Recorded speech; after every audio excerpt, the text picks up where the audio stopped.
Hi friends! Thanks for tuning in.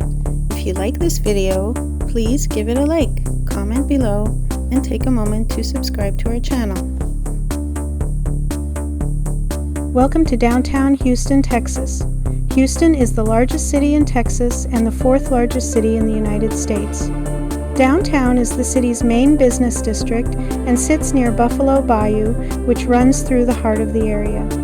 This part of Houston is home to major office towers, government buildings, hotels, and convention centers. You'll find the theater district here, which includes venues for ballet, opera, symphony, and live theater. Downtown Houston also connects to nearby neighborhoods through freeways, light rail, and pedestrian tunnels.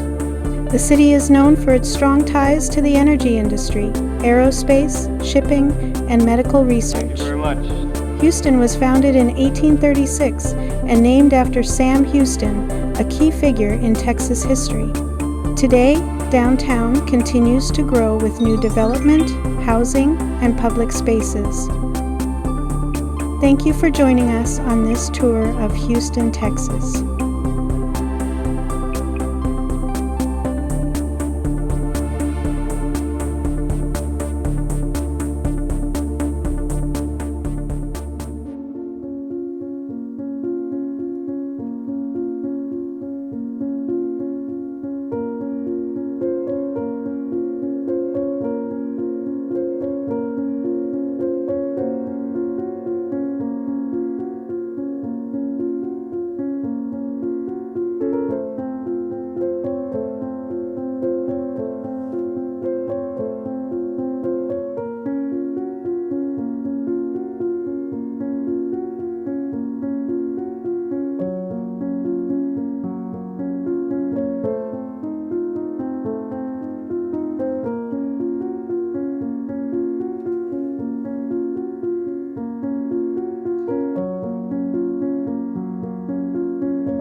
Thank you very much.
Thanks for watching!